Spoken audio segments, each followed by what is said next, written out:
Bon les amis, salam alaikum, j'espère que vous allez bien, que vous êtes en forme et en bonne santé les amis. En ces temps très difficiles avec la chaleur, on est là au rendez-vous avec bien sûr notre fidèle Jacob Cohen. Bonsoir, bonsoir à tous. Ben voilà, il fait chaud. Et Voilà. effectivement, il fait chaud, on est en train de subir une canicule qui résiste, mais on est là au rendez-vous les amis. Je vous invite à partager un maximum, à tapoter le live et bien sûr nous allons évoquer les sujets d'actualité. On refera un point sur l'accord de paix négocié le week-end dernier entre les États-Unis et l'Iran. Et on va commencer tout de suite avec cette disparition un peu bizarre dans le sud de la France, à Nice. Monsieur Cohen, je vous laisse développer et on en Oui, reparlera après. oui, il y a, comment dire, un grand chercheur, disons, ou un spécialiste de l'IA, qui était à Nice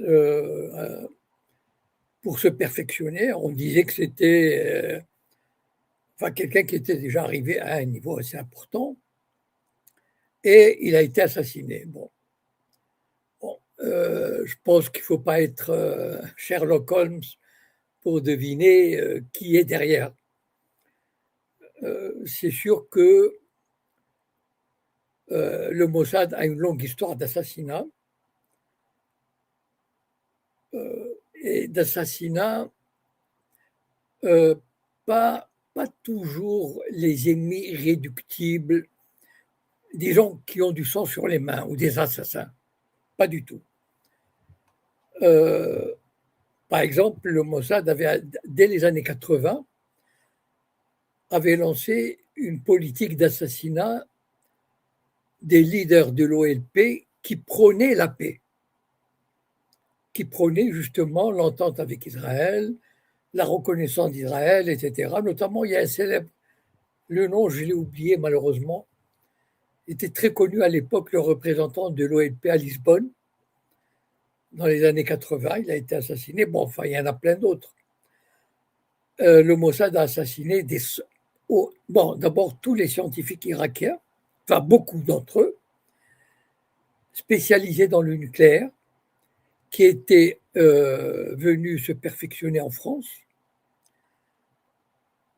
Notamment, j'ai appris ça grâce au livre de Victor Ostrovsky. Voilà, donc il y a beaucoup qui ont été assassinés. Le Mossad a assassiné des dizaines, sinon des centaines de diplomates, de généraux, de scientifiques iraniens. Et là, maintenant, bon, c'est sûr que je ne vois pas qui aurait eu intérêt à le faire. Un spécialiste de l'IA. En fait, c'est, disons, d'abord pour montrer Israël veut montrer à ses voisins. Regardez d'ailleurs le niveau de développement des Arabes, des pays arabes. Il est ridiculement sous-développé. Bon, je veux dire, il n'y a pas de. Ils n'ont aucune industrie extraordinaire, les pays arabes. Ils ont énormément de moyens. L'industrie nucléaire leur est interdite depuis l'explosion de la centrale nucléaire d'Irak. Je crois que vous avoir parlé, enfin, dans les années 61-62, l'université américaine du Liban à Beyrouth avait développé un programme de fusée qui a été mis à l'arrêt sous les pressions israéliennes. Et donc, en fait, euh, tout ce que peut faire le monde arabe sur le plan industriel, énergétique, etc., Israël se donne un droit de veto. Bon, je n'ai pas le temps de développer, mais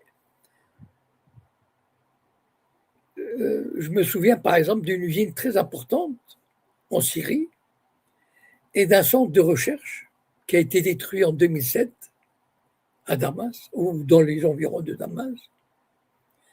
Donc en fait, voilà, Israël décide, se dit, bon, voilà, les pays arabes n'ont pas à se développer plus que ça. Et en général, les régimes arabes, de toute façon, comme ils ont affaire à plus fort qu'eux, et comme ces régimes, leur seul souci, c'est de durer, et de profiter des privilèges du pouvoir, donc ils préfèrent fermer leur gueule. Seulement, l'Iran, c'est une autre paire de manches. Mais l'Iran, pendant 30 ans, a fait profil bas. J'ai souvent critiqué ici cette politique iranienne qui a justement qui a encouragé le Mossad à poursuivre dans cette voie. Par exemple, le dernier assassinat, c'était Ali Larijani.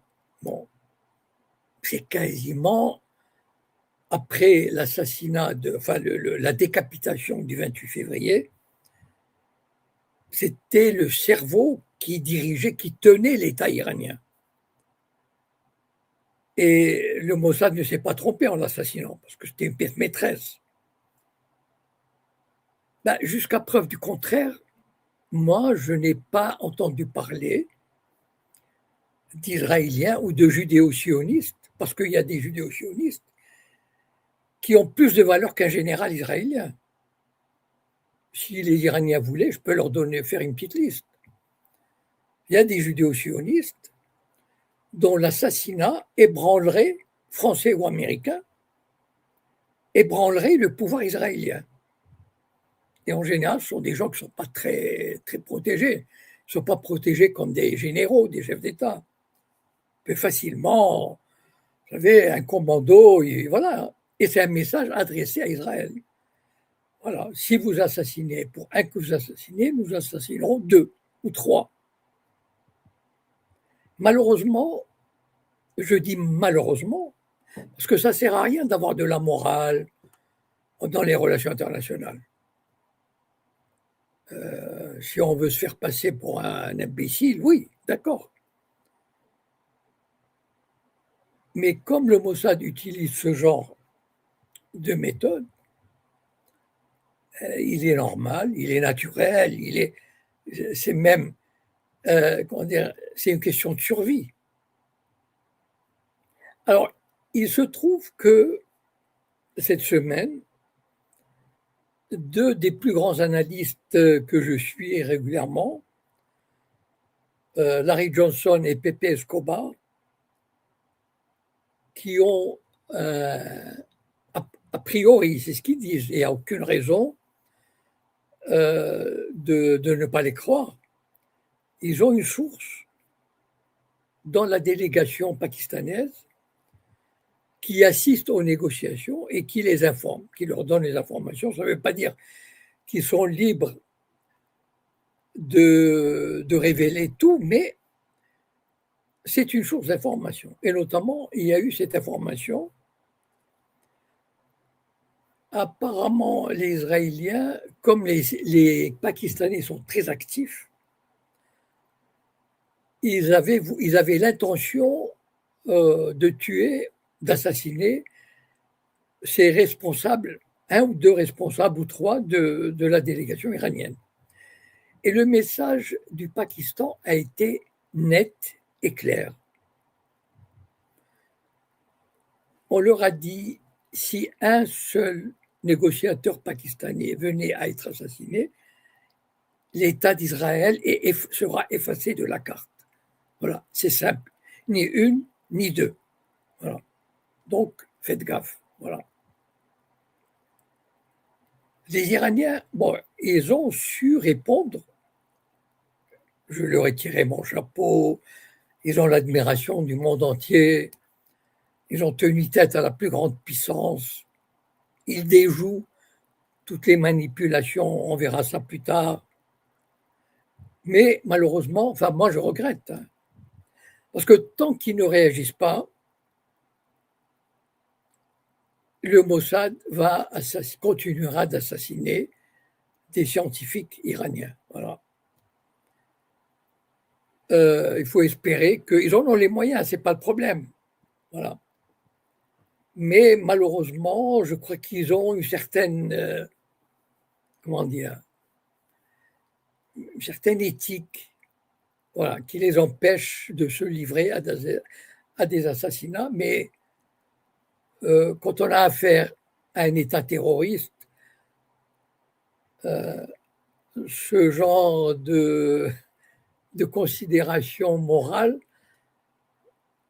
enfin, bon, je vais rester poli, mais confine à la faiblesse. Bon, voilà, pour ne pas dire autre chose. Voilà. Donc voici le sujet qui m'avait, voilà, qui nous a permis d'entrer dans la conversation de ce soir. Voilà. Si vous avez des questions. Oui, Monsieur Cohen, vous m'entendez? Oui. Alors, effectivement, il y a une première question intéressante là concernant le décès de ce scientifique iranien. C'est comment vous expliquez que c'est si facile pour le Mossad d'éliminer des gens comme ça? Bon, d'abord parce que le Mossad, contrairement à tous les services secrets, dès l'origine, dès le début, même avant la création de l'État, ils avaient ils avaient comme politique d'assassiner leurs adversaires, juifs comme arabes. Ils ont assassiné aussi des juifs. Donc, ils ont un département qu'on appelle en hébreu, les traductions, c'est baïonnette, c'est-à-dire un département chargé d'assassiner. Donc, en fait, l'assassinat fait partie de ses prérogatives, de ses méthodes. Et donc, ils ont développé leurs connaissances. Moi, j'ai vu comment ils ont assassiné, par exemple, les nucléaires. Quand on lit le livre de Victor Ostrovsky, on voit comment ils ont assassiné. Bon, parce qu'ils ont des agents ici, des informateurs, des sayanim, ils préparent très bien leurs coups, etc. Bon, ils ont assassiné des gens à Damas, à Beyrouth. Enfin, le nombre d'assassinats à Téhéran, etc., sont des centaines d'assassinats qu'on met sur leur compte. Donc, ils ont développé c'est pas une industrie, mais cette compétence. Voilà. À partir du moment où ils ont des dizaines, sinon des centaines d'agents qui savent se planquer, qui sont entraînés dans les manières d'assassiner, etc. Par exemple, je vais vous donner un exemple d'une tentative d'assassinat qui a échoué. Ça me revient maintenant. Il y avait un leader du Hamas, mais je ne me souviens plus du nom, je ne suis pas sûr du nom.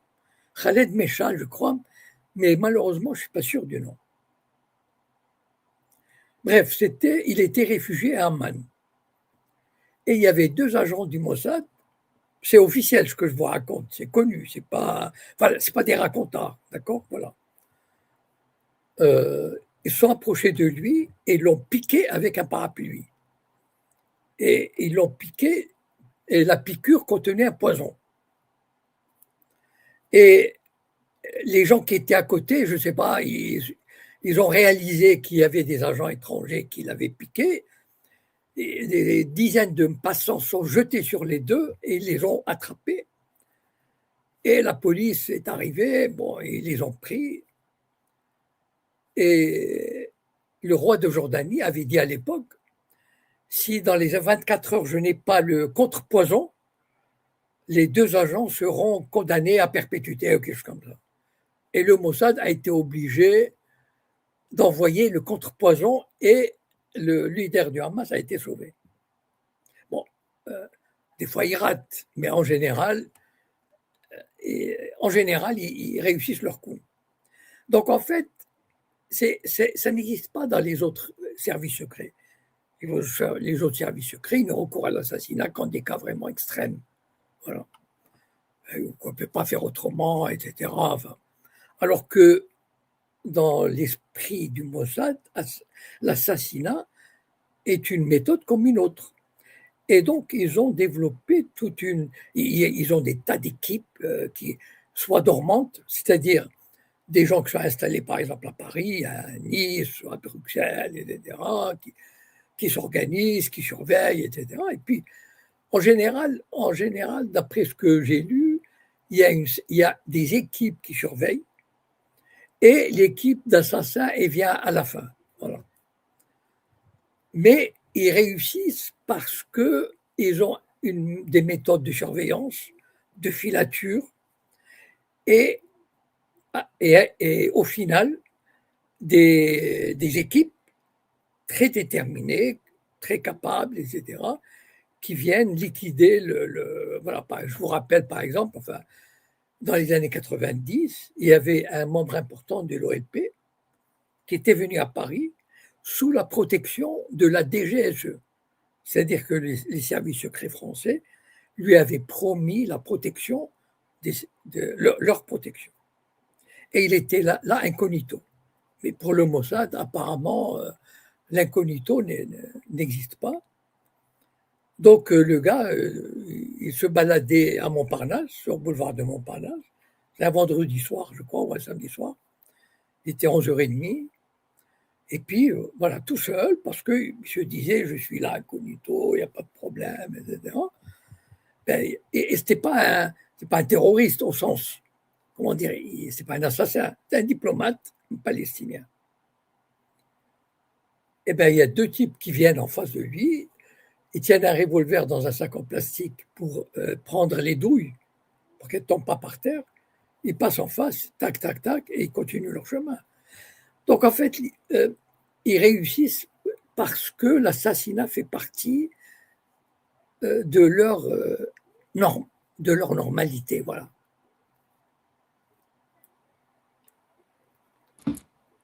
Merci, Monsieur Cohen, pour votre réponse. Alors, je voudrais revenir sur Vous m'entendez, Monsieur Cohen? Ouais, vous êtes... Oui, oui. Ouais. Donc, je voudrais revenir sur les négociations qui ont eu lieu le week-end dernier à Lucerne et la façon dont ça s'est, comment ça a été mené. Hein, alors, il paraîtrait, d'après les informations qui sont sorties, vous avez parlé tout à l'heure de tentatives ou d'une volonté peut-être d'éliminer des diplomates iraniens. Il paraîtrait, d'après les infos que j'ai pu voir, que les services secrets russes auraient donné des informations aux Iraniens par rapport à cette réunion. Et du coup, c'est pour ça qu'il y avait de grosses tensions. Ils étaient à deux doigts de quitter les négociations et finalement, à la dernière minute, ils ont pu les reprendre et tout. Comment vous expliquez le fait qu'il y ait autant de tensions et que Trump se permette de menacer ouvertement comme ça les diplomates iraniens alors qu'ils sont dans des négociations pour trouver un accord de paix? Bon, c'est la méthode Yankee et ajouter pimenter d'un peu de Trumpisme. Voilà. Les Yankees, c'est ça. Je veux dire, ceux qui croient que, comme Poutine, par exemple, l'année dernière en Corrège, en Alaska, ceux qui croient que l'Amérique négocie de bonne foi, bon, à mon avis, ils devraient, je sais pas, ils devraient réviser un peu leur cours. Voilà. Je regrette de dire ça à propos de Poutine, mais franchement, négocier avec les Yankees, on peut négocier. Moi, je ne dis pas le contraire. Mais il faut négocier comme les Iraniens. C'est-à-dire, au départ, on sait qu'on ne peut rien attendre d'eux, qui sont de mauvaise foi, et qu'on est prêt à tout pour les contrer. Voilà, c'est dans cet esprit-là qu'on peut négocier avec les Yankees. Voilà. Sinon, si on négocie de bonne foi et on montre, oui, voilà, c'est magnifique, on va faire la paix et tout, mais on va directement dans le mur. Voilà. Et donc, en fait, le drame de Trump, c'est quoi? Trump, il sait qu'il doit négocier. Il sait, puisque je vous ai dit la semaine dernière que la situation économique est catastrophique. Et je vous le redis encore cette semaine, de ce que j'ai lu, entendu, elle est catastrophique sur le plan de l'énergie. Les réserves, ils sont en train de se vider. Et à un moment donné, la crise va exploser dans la gueule du monde. Et Trump en sera tenu pour responsable. Et ça va être une catastrophe, non seulement pour l'Amérique, mais pour une bonne partie du monde. Il est obligé de négocier. Seulement, d'abord, il y a une opposition à l'intérieur, une opposition qui est poussée par les sionistes. C'est-à-dire, on lui dit, oui, cet accord, c'est une reddition, etc. Comment il faut continuer la guerre et tout. Donc, il subit une pression énorme. Et le lobby sioniste, quand il met les moyens, ils peuvent lui mettre des bâtons dans les roues. Voilà. Mais en même temps, il sait qu'il doit négocier. Donc, il tente désespérément de montrer que c'est lui qui tient les cartes. Or, il ne tient rien du tout. Mais il dit, mais en même temps, on arrive à un niveau de bêtise. Enfin, je veux dire, quel chef d'État peut dire à l'équipe avec qui tu négocies l'accord de paix, il leur a dit, je ne sais pas s'ils vont rentrer vivants à Téhéran, quelque chose comme ça. Voilà. Et il les a menacés, alors que je ne sais pas s'il a les moyens de le faire. Et deuxièmement, les représailles pourraient être très, très, très compliquées pour lui. Mais il ne peut pas, il est obligé de fanfaronner. Voilà. C'est comme ça. Il est comme ça aussi. Monsieur Cohen, d'ailleurs, oui. Les Iraniens, ils ont pris ces menaces au sérieux et quelles seraient les conséquences derrière si ça se serait déroulé, c'est-à-dire l'élimination de ces diplomates iraniens? Bon, d'abord, je ne sais pas si il les aurait éliminés parce que alors là, ce serait la fin de toute négociation. Donc, je ne pense pas qu'il l'aurait fait. Parce que si, vous savez, le drame de Trump, c'est quoi? Il ne peut pas ne pas négocier. Il a le couteau sur la gorge, comme ça, voilà. Il ne peut pas. Il est pris à la gorge. Voilà. Parce que s'il pouvait, et moi que je le regarde comme ça, il est pathétique. Il est, comment dire, il est sénile. Il répète tout le temps. Enfin, je ne sais pas s'il le dit par sénilité ou parce qu'il a envie de raconter des histoires à ses électeurs, etc., qui le croient de moins en moins. Il répète à chaque fois, nous avons liquidé, ils n'ont plus de marine, ils n'ont plus rien, nous les avons détruits. Et même, par exemple, il invente des trucs. Par exemple, il a dit, nous allons leur donner, je ne sais pas combien de milliards, et ils vont acheter nos produits agricoles. Mais il est complètement gaga, enfin, je veux dire. Et les Iraniens, tout de suite, ils ont dit, mais c'est quoi ces conneries? Enfin, bon, vraiment, ils le traitent et on ne va rien acheter chez vous. Ou bien, par exemple, il les menace constamment sur le détroit. Et donc, il est obligé. Il ne peut pas, s'il négocie normalement, ça veut dire qu'il reconnaît et il admet que d'abord la guerre a été une connerie et que c'était un échec. Voilà.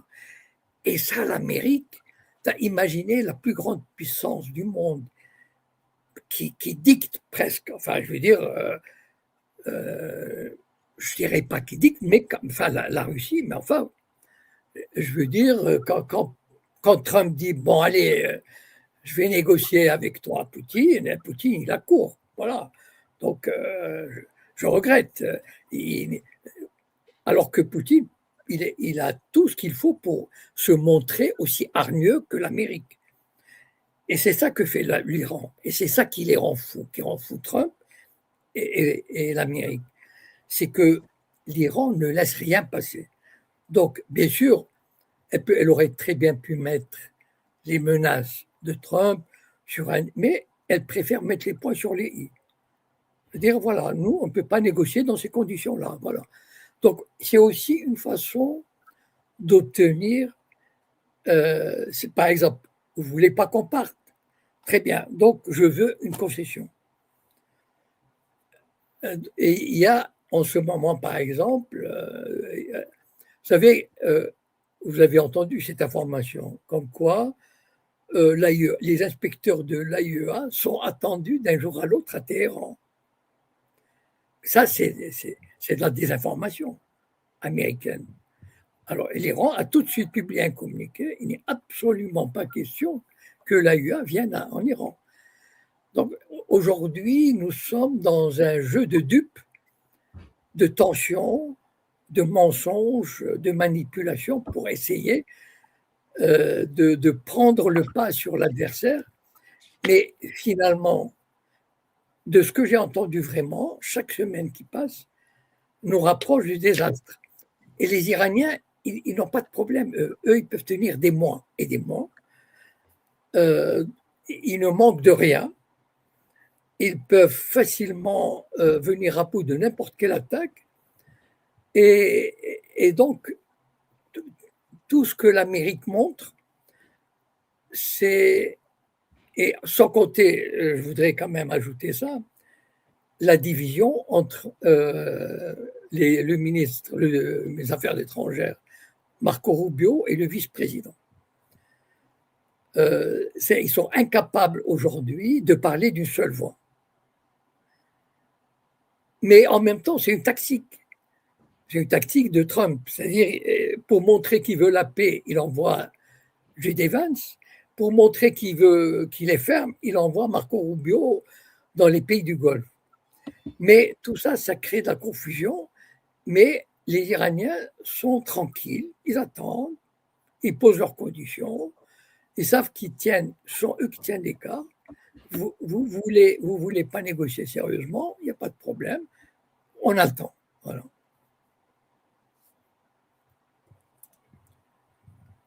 Très bien, merci, Monsieur Cohen. Alors, je suis en train de remonter le chat pour des éventuelles questions. Je regarde.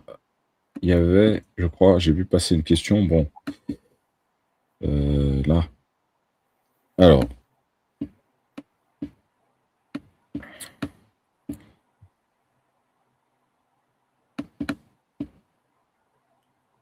Voilà. Monsieur Cohen, alors, je voulais vous poser une question sur les Khazars et surtout Israël. Est-il vraiment, aujourd'hui, est-il vraiment tenu par des démons adorateurs de Baal? Écoutez, je ne suis pas un spécialiste de ce genre de questions, mais ça me paraît un petit peu. Écoutez, je connais quand même le monde orthodoxe en Israël, puisque j'en ai des membres de ma famille très proches. Voilà, c'est-à-dire mon propre frère, etc. Et d'autres. Donc, dans ma famille, j'ai toutes sortes de religieux et tout. Je ne crois pas qu'on puisse assimiler tout le monde religieux et tout Israël à cette catégorie-là. Voilà. Qui est une infime minorité, oui, d'accord. Mais, enfin, une infime minorité, ça peut être, quand je dis une infime minorité, ça peut être 10%. Mais je vois mal que ça soit 50%, par exemple. Voilà. Et ça dépend ce qu'on entend par les adorateurs de Baal. En général, moi, les religieux que je connais, enfin, ce sont. Vous savez, les gens ont tendance à confondre les orthodoxes avec Smotrich et Ben Gvir. Smotrich et Ben Gvir ne sont pas des orthodoxes. Voilà. Et enfin, au sens propre, ils ne portent pas le chapeau, ils ne portent pas le costume noir, etc. Ce sont des éléments très importants. Ce que je veux dire, Smotrich et Ben Gvir appartiennent à une nouvelle catégorie de juifs qui ont très peu à voir avec les orthodoxes. Les orthodoxes, qui sont la majorité des religieux, sont des gens dont la principale préoccupation est l'étude de la Torah. Pas de coloniser, pas d'occuper, d'ailleurs, ils ne font pas service militaire. Et donc, à la limite, ils ne sont pas tellement intéressés par les questions, comment dire, d'expansion du Grand Israël, de domination, etc. Voilà. Et donc, si j'entends la question dans le sens où ce sont des démons, c'est les partisans de Baal, des démons qui sont prêts à tous les sacrifices, assassinés, etc. Je pense que ça touche à peu près 10% de la population, mais pas les orthodoxes. Encore une fois, Ben Gvir et Smotrich et leurs suivants, enfin leurs disciples, ou leurs membres ne sont pas des orthodoxes. Ils ne passent pas leur temps, Ben Gvir et Smotrich, ils n'ont pas passé leur jeunesse à étudier la Torah, voilà, et le Talmud, etc. Ça fait une différence. Peut-être pour quelqu'un qui, ça peut peut-être paraître un peu subtil, mais il y a une différence fondamentale. Voilà. Enfin, en tout cas, dans le monde religieux en Israël, c'est une différence très importante. Voilà. Et donc, en fait, le mouvement de Ben Gvir et Smotrich, c'est vrai qu'il est en train de prendre de l'ampleur. Pour vous donner une idée à quel point il était inexistant jusque dans les années 90, l'ancêtre des mouvements de Ben Gvir et Smotrich, qui s'appelait Meir Kahana, et qui avait fondé le parti Kach. Et il voulait se présenter aux élections en 1990. Et la Cour suprême l'a interdit de se présenter aux élections parce qu'elle a estimé qu'il était fasciste et qu'il avait un programme qui n'avait rien à voir avec l'idéologie libérale, juive, etc. Donc, en fait, c'est vrai. Et donc, alors qu'à l'époque, déjà, en 90, il y avait trois partis importants orthodoxes qui étaient jugés tout à fait conformes à la Constitution et au droit, etc. Donc, voilà, j'aimerais bien, j'espère avoir été clair, c'est-à-dire il y a le monde orthodoxe qui représente, en général, ils sont habillés en noir. Quand vous voyez les manifestants, ceux qui manifestent contre le service militaire, etc., ils sont toujours habillés en noir. Voilà. En général, avec un chapeau noir, etc. Alors que les autres, ce sont, comment dire, d'abord, ils habitent en général dans les colonies. Ce sont eux qui perpétuent les crimes, les racistes les plus visibles. Voilà. Je veux dire, vous ne verrez jamais, par exemple, un orthodoxe, même un ministre orthodoxe, faire ce qu'a fait Ben Gvir, par exemple.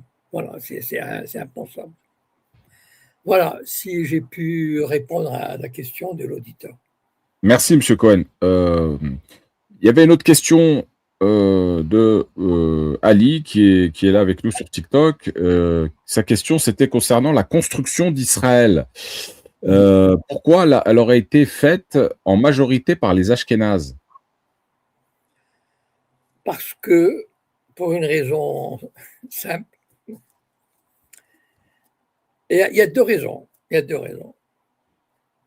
Parce que tous les juifs qui étaient dans les orientaux, mettons, globalement, qui étaient dans les pays arabes, d'accord, il y avait 1 million de juifs dans les pays arabes, le Maroc, jusqu'en Irak, Yémen, etc.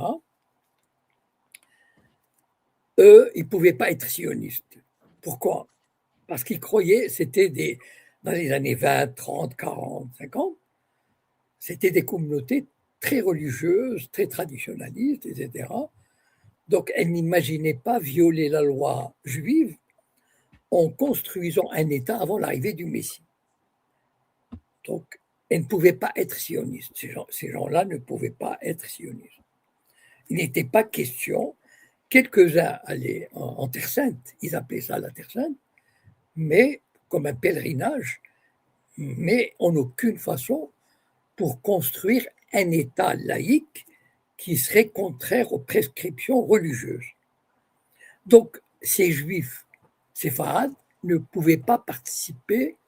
Il y en a peut-être quelques-uns qui sont allés, mais ils ne pouvaient pas participer à la construction du sionisme. Deuxième raison, la construction du sionisme a réussi, enfin, comment dire, non, la construction du sionisme a pris pour base le communisme, les idées communistes, les idées socialistes. Pourquoi? Parce que ces sionistes-là venaient de Russie et d'Ukraine. Donc, ils étaient nourris des idées révolutionnaires du début du XXe siècle. C'était des gens qui participaient aux révolutions de 1905, de 1917, etc. Et donc, ils voulaient refaire, comment dire, l'histoire, enfin, faire un juif nouveau qui serait ouvrier, soldat, etc. Alors que, imaginez les juifs des pays arabes, ils n'auraient jamais osé penser à des trucs pareils. Là, je veux dire, alors que dans les années 20, 30, 40, il y avait des juifs, comment dire, gavés d'idéologie marxiste, syndicaliste, anarchiste, etc., qui allaient en Palestine redessiner le peuple juif et lui redonner, comment dire, une texture révolutionnaire. Les juifs des pays arabes, ils étaient complètement à la ramasse. Et dans les années 40-50, ils ne savaient même pas lire. Enfin, je veux dire, 90% d'entre eux, j'en sais quelque chose. Enfin, je veux dire, 90% d'entre eux étaient incapables de lire un journal. Donc, de là à avoir une idéologie révolutionnaire qui les mènerait vers... Enfin, c'était impensable. Et même quand les sionistes sont arrivés, par exemple, au Maroc, dans les années 50, les juifs du Maroc les regardaient comme des extraterrestres.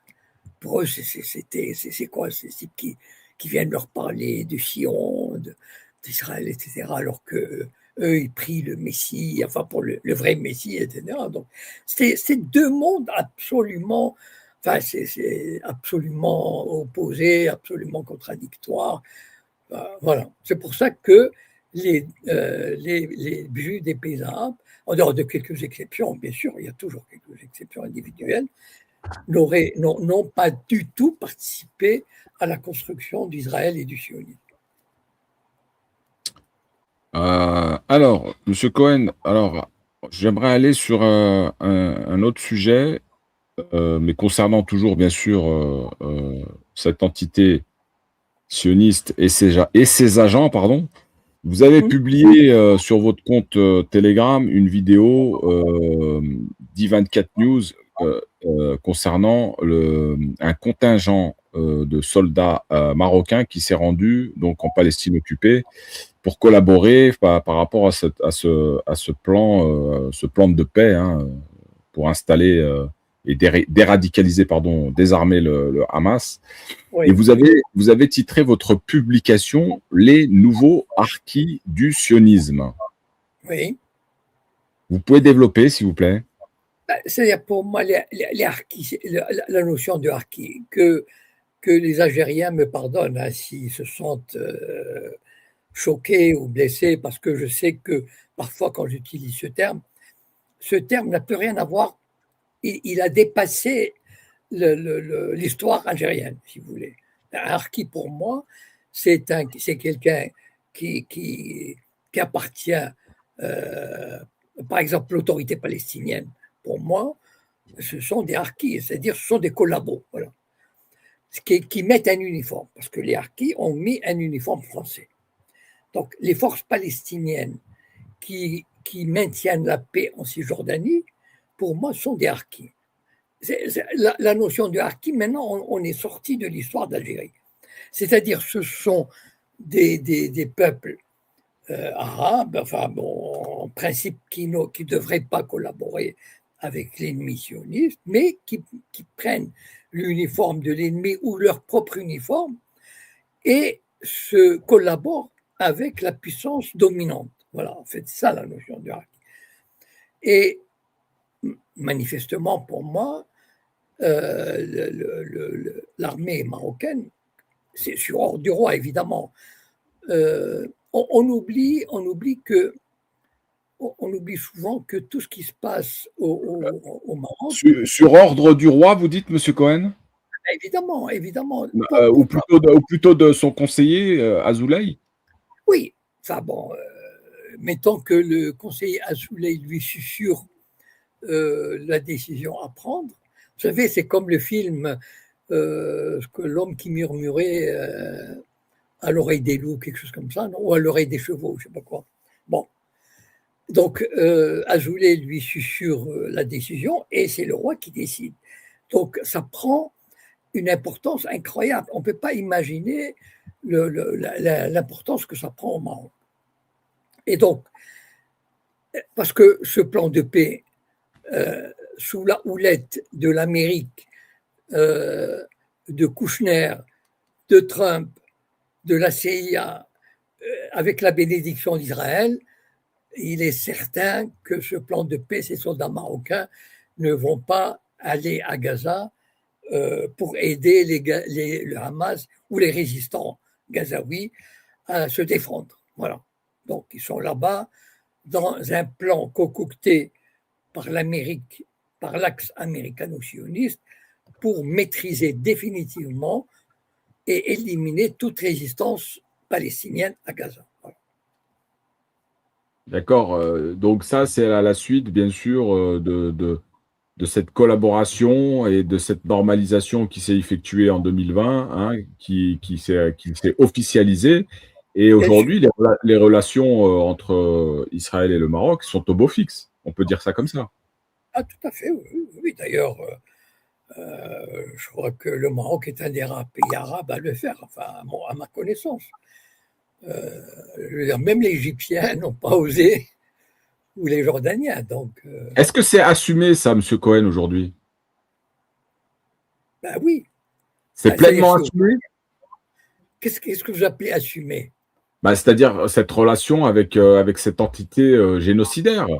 Quand on connaît le soutien de la population marocaine à la cause palestinienne, on peut soulever quand même une incohérence dans la stratégie, là, aujourd'hui. Non, parce qu'en fait, le régime marocain, il a sa réponse à ça. C'est-à-dire que c'est vrai que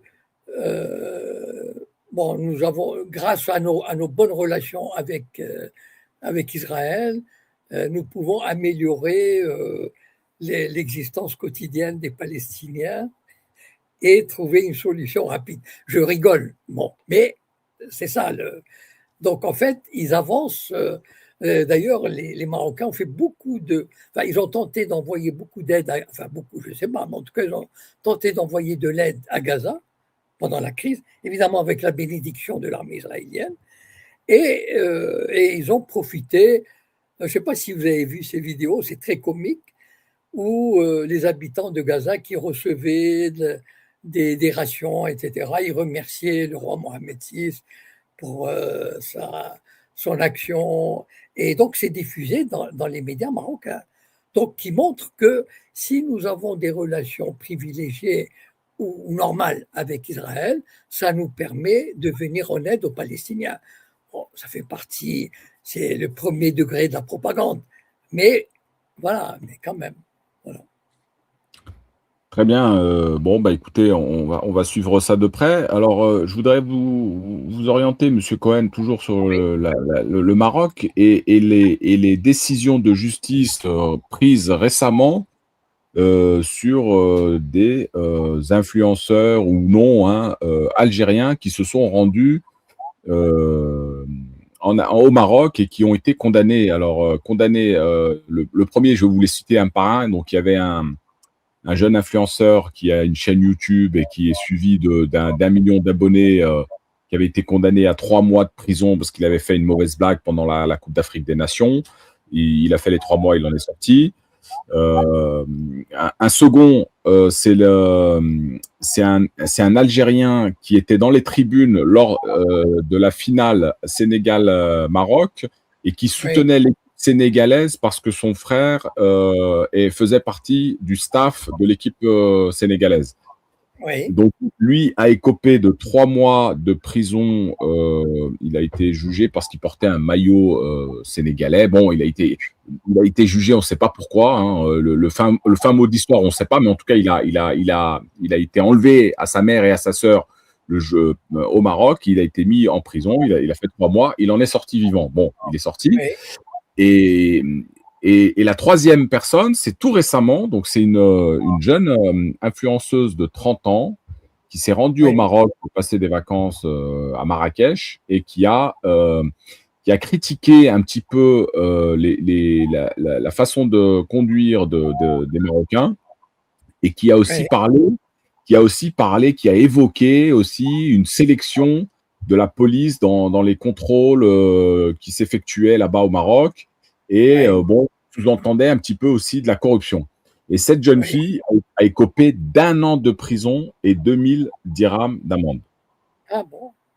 Voilà. Bah, écoutez, le lien entre ces 3 personnes, c'est ils ont des origines algériennes. Alors on veut pas aller dans le complotisme, bien sûr. Il y a des règles dans chaque pays. Il y a des lois. Il faut respecter les règles et les lois du pays. Mais là, cependant, bon, voilà. Je vous laisse vous donner votre avis, Monsieur Cohen. Bon, alors, je suis désolé, j'ai pas du tout entendu parler de ces 3 cas. Bon, je regrette. Oui, alors c'est pas des cas qui ont fait forcément trop le buzz dans les médias français, puisque ce sont des influences des jeunes franco-algériens, sauf pour un qui est algérien et qui vit pas en France. Mais voilà, en fait, ça n'a pas été beaucoup ébruité dans les médias français, mais en tout cas, sur les réseaux sociaux, on en a beaucoup entendu parler.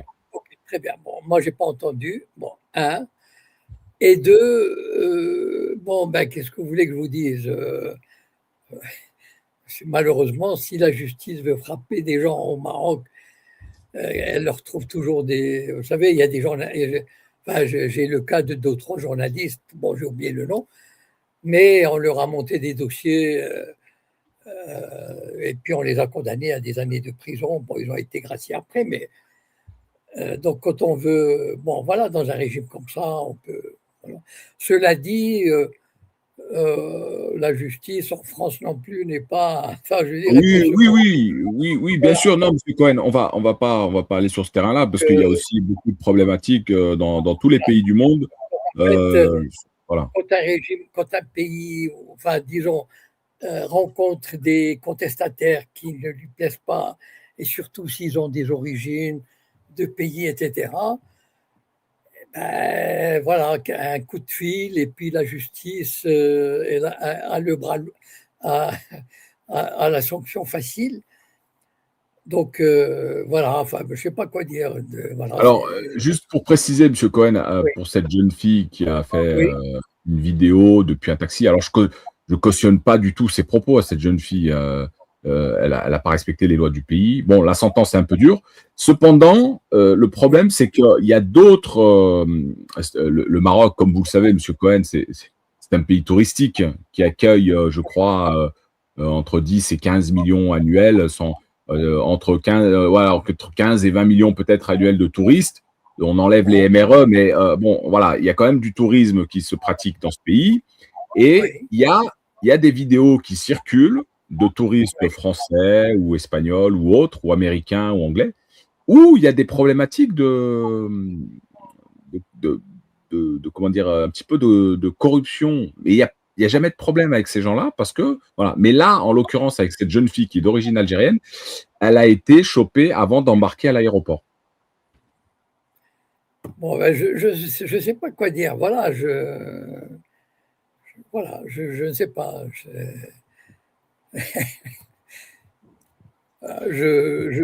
La justice au Maroc qui n'est pas, comment dire, elle ne brille pas par son indépendance, etc. Mais cela dit, c'est le propre de pas mal. Je veux dire, nous vivons en France et on sait que la justice, enfin, voilà, on Oui, sait comment oui. elle est.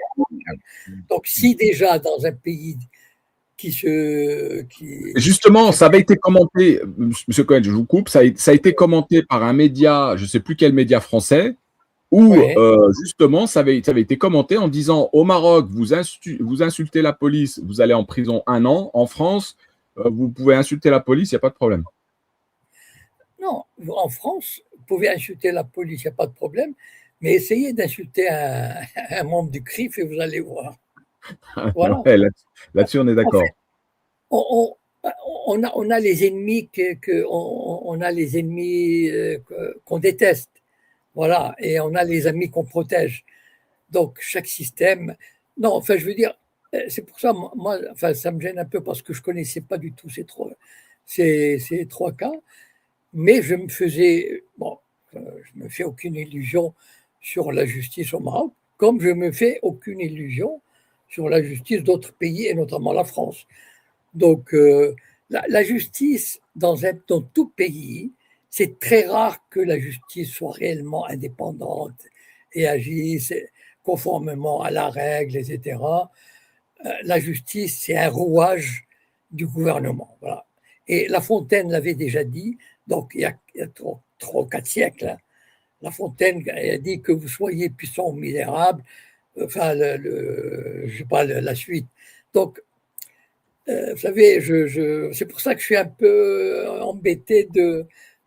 Ah, voilà, bon, il y a des cas comme ça, bon, des cas individuels.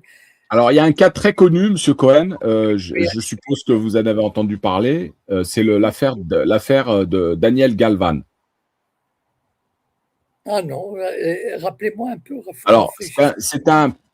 c'est un pédophile qui avait été gracié par le roi du Maroc il y a Oui. quelques années avec Ah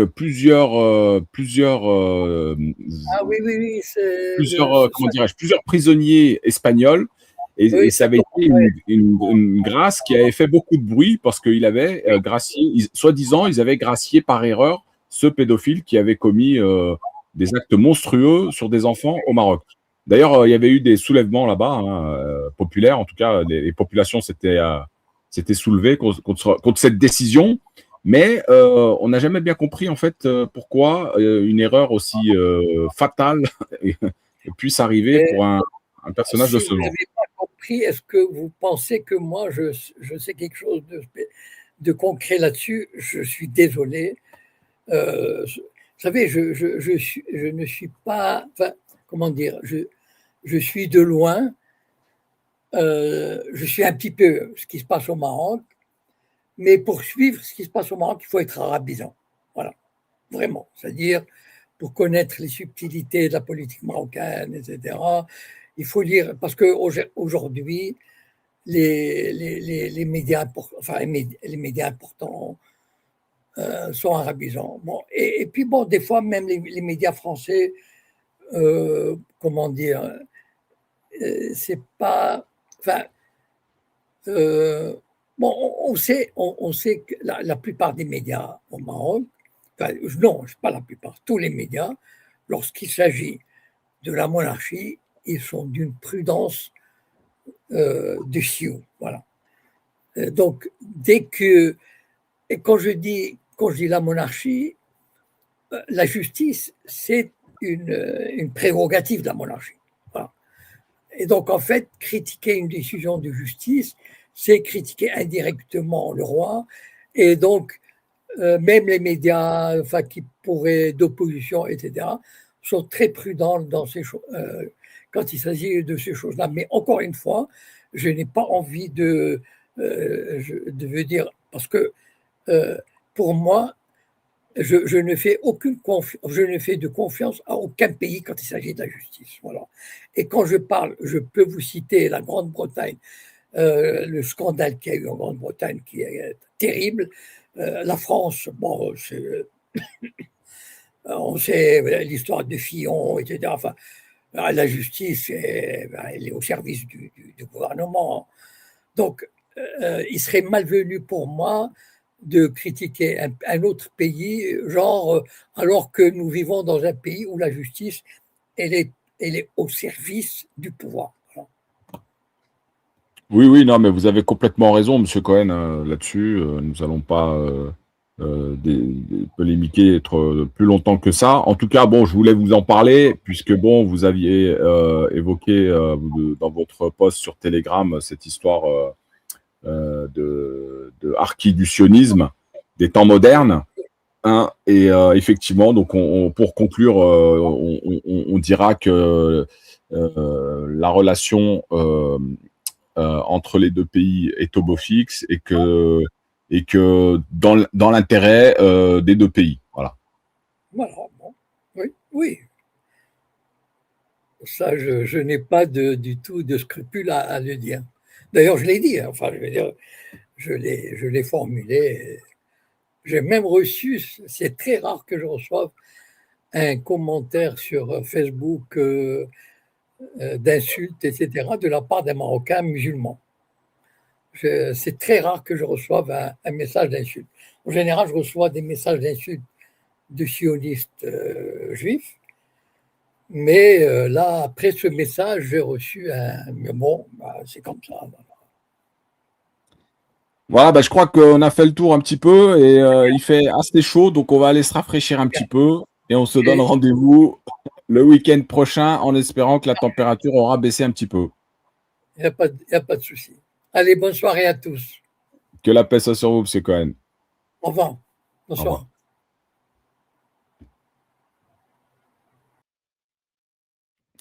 Voilà les amis, on en a terminé avec la chronique hebdomadaire avec Jacob Cohen. Pour celles et ceux qui ont pris en cours, n'hésitez pas, abonnez-vous à la chaîne Altitude sur YouTube. Vous pouvez revoir et partager le live. Pour celles et ceux qui veulent soutenir la chaîne, vous avez le petit lien en description. On se donne rendez-vous vendredi prochain. Inch'Allah. Salam alaikum.